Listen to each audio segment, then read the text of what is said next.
എൻ്റെ half marathon time improve ചെയ്യാൻ എന്നെ ഹെൽപ്പ് ചെയ്ത വേറൊരു ഫാക്ടറാണ് വെയിറ്റ് ട്രെയിനിങ്. ഞാൻ വർഷങ്ങൾക്ക് മുന്നേ വെയിറ്റ് ട്രെയിനിങ് ചെയ്യുമായിരുന്നു. റണ്ണിങ് തുടങ്ങിയിട്ട് 1 വർഷം ആയോളെങ്കിലും വെയിറ്റ് ട്രെയിനിങ് ഞാൻ വളരെ ചെറുപ്പം മുതലേ തുടങ്ങിയ ഒരു സംഭവമാണ്. എനിക്കൊന്നൊരു 10th ഒക്കെ ആയപ്പോഴേ ഞാൻ വെയിറ്റ് ട്രെയിൻ ചെയ്യുന്നുണ്ട്. കൺസിസ്റ്റൻ്റ് ആയിട്ട് ചെയ്യുന്നില്ലായിരുന്നു, ഇടയ്ക്ക് ഒരു ഓൺ ഓഫ് ആയിട്ടുള്ള വെയിറ്റ് ട്രെയിനിങ് സെഷൻസ് ആയിരുന്നു. പക്ഷേ വളരെ കൺസിസ്റ്റൻ്റ് ആയിട്ട് വെയിറ്റ് ട്രെയിൻ ചെയ്യാൻ തുടങ്ങിയിട്ട് ഇപ്പോൾ ഒരു 3 വർഷം ആവുന്നുണ്ട്. എന്നാലും ഞാൻ റണ്ണിങ്ങിന് മുന്നേ വെയിറ്റ് ട്രെയിനിങ് ആണ് തുടങ്ങിയത്. പക്ഷേ ആ സമയത്ത് ഞാൻ 5 ദിവസം വെയിറ്റ് ട്രെയിൻ ചെയ്യുമായിരുന്നു. റണ്ണിങ് തുടങ്ങിയതിന് ശേഷം എൻ്റെ വെയിറ്റ് ട്രെയിനിങ് ഒത്തിരി മാറി.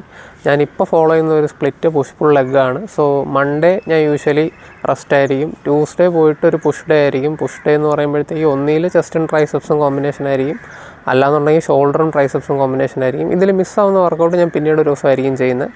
അത് കഴിഞ്ഞ് അടുത്ത ദിവസം ബാക്കും ബൈസെപ്സും ആയിരിക്കും പുൾ ഡേ. സോ കൺവെൻഷനൽ ആയിട്ടുള്ള പുൾ ഡേ വർക്കൗട്ട് തന്നെ ആയിരിക്കും ചെയ്യുന്നത്. അത് കഴിഞ്ഞ് ഒരു ദിവസം മിക്കവാറും റെസ്റ്റ് ഡേ വരെ കിടക്കി. റെസ്റ്റ് ഡേ കഴിഞ്ഞിട്ട് ലെഗ് ആയിരിക്കും. ലെഗ് ചെയ്യുന്നത് ഞാൻ ലെഗ് മാത്രമേ ചെയ്യാറുള്ളൂ. പിന്നെ ചിലപ്പോൾ കുറച്ച് കോർ വർക്ക് ആഡ് ചെയ്യാറുണ്ട്. അതായത് നമ്മുടെ ഈ പ്ലാങ്ക്സ്, ആബ്സ് അങ്ങനത്തെ സംഭവങ്ങളൊക്കെ കുറച്ച് കോറായിട്ട് ആഡ് ചെയ്യാറുണ്ട്. പിന്നെ ചെയ്യുന്ന സംഭവമാണ് മിസ്സായി പോയ പാർട്ട്. അതായത് ട്യൂസ്ഡേ ഞാനിപ്പോൾ ചെസ്റ്റും ട്രൈസെപ്സുമാണ് വർക്കൗട്ട് ചെയ്തെങ്കിൽ ഷോൾഡർ ആയിരിക്കും ഞാൻ പിന്നെ ചെയ്യുന്നത്. കുറച്ച് ലൈറ്റ് കാർഡിയോ കൂടെ ചെയ്യും. കാർഡിയോ എന്ന് പറഞ്ഞാൽ ട്രെഡ്മില്ലായിരിക്കില്ല ഞാൻ കൂടുതലും ചെയ്യുന്നത്, എലിപ്റ്റിക്കൽ ട്രെയിനറിലായിരിക്കും. ഞാൻ ട്രെഡ്മില്ലിപ്പോൾ പുറത്ത് അത്യാവശ്യം റൺ ചെയ്യുന്നുണ്ട്. പ്രത്യേകിച്ച് ഞാൻ ട്രാക്കിലാണ് ഓടുന്നത്. അപ്പോൾ ട്രാക്കിൽ ഞാൻ അത്യാവശ്യം റൺ ചെയ്യുന്നതുകൊണ്ട് തന്നെ ഞാൻ അങ്ങനെ ട്രെഡ്മിൽ യൂസ് ചെയ്യാറില്ല.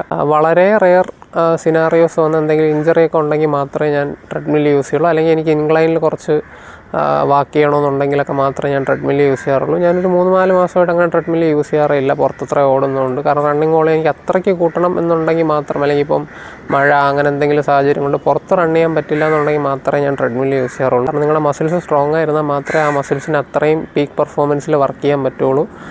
എൻ്റെ ഹാഫ് മാരത്തോൺ ടൈം ഇമ്പ്രൂവ് ചെയ്യാൻ എനിക്ക് ശരിക്കും പറഞ്ഞാൽ വെയിറ്റ് ട്രെയിനിങ് ഒത്തിരി ഹെൽപ്പ് ചെയ്തു. നിങ്ങൾക്കും ഹെൽപ്പ് ചെയ്യും എന്ന് തന്നെയാണ് എൻ്റെ വിശ്വാസം. സോ ഇതുപോലത്തെ വീഡിയോസ് ഇനിയും വേണമെന്നുണ്ടെങ്കിൽ എന്ത് ടോപ്പിക്കിനെ പറ്റിയാണ് ഞാൻ പറയേണ്ടതെന്നുള്ളത് നിങ്ങൾ കമൻറ്റ് ചെയ്യുക. വെയിറ്റ് ട്രെയിനിങ്ങിനെ പറ്റി കുറച്ചും കൂടെ ഡീറ്റെയിൽ ആയിട്ട് ഞാൻ പറയണം എന്നുണ്ടെങ്കിൽ അത് പറയുക. പിന്നെ നിങ്ങളെല്ലാവരും പുഷ് പുൾ ലെഗ് ചെയ്യണമെന്ന് ഞാൻ പറയില്ല. ഓരോരുത്തരുടെ ബോഡി ഡിഫറെൻ്റ് ആണ്. നിങ്ങളുടെ ബോഡിയുടെ ഡിമാൻഡ് അല്ലെങ്കിൽ നിങ്ങളുടെ ഗോൾസ് അനുസരിച്ച് വേണം ട്രെയിൻ ചെയ്യാൻ.